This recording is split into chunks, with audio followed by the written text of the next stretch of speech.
एक बार की बात है, एक जंगल में एक भेड़िया रहता था। एक दिन बकरियों का झुंड उस जंगल में आया। भेड़िया बकरियों को देखकर मन ही मन खुश हुआ। उसने सोचा कि आज बहुत सी बकरी खाने को मिलेगी। ये सोचकर वह बकरियों के झुंड पर कूद पड़ा, लेकिन उनमें से ज्यादातर बकरियां बहुत तेज भागने वाली थी, जिसके कारण सभी बकरियां वहां से भाग गई। केवल एक बकरी जिसका नाम ग्रेसी था, वह इतना तेज नहीं दौड़ सकती थी, जिसके कारण वह भेड़िए की चपेट में आ गई।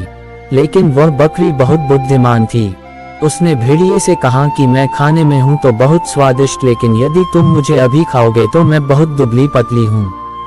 मुझे खाने से तुम्हारा पेट नहीं भरेगा।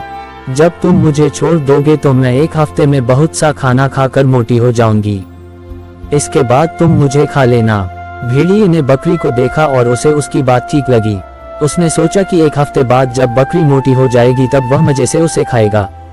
भेड़िया ने यह सोचकर बकरी को जाने दिया। एक हफ्ते बाद भेड़िया उसी जगह पर आया।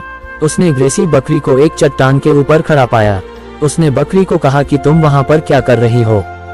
ग्रेसी बकरी ने कहा कि मैं यहाँ पर धूप सेक रही हूँ।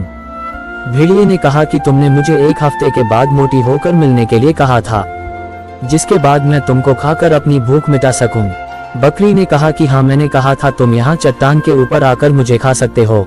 लेकिन भेड़िया उस चट्टान पर चढ़ने में असमर्थ था। उसकी बहुत बार मिन्नत करने पर भी ग्रेसी चट्टान से नीचे नहीं उतरी, जिसके बाद भेड़िए को बकरी की चालाकी का पता चल गया। उसे पता चल चुका था कि बकरी ने उसे उल्लू बनाया। मॉरल ऑफ द स्टोरी, इस कहानी से हमें ये सीख मिलती है कि हमें किसी भी परिस्थिति में नहीं घबराना चाहिए और मुसीबत का सामना चतुराई से करना चाहिए।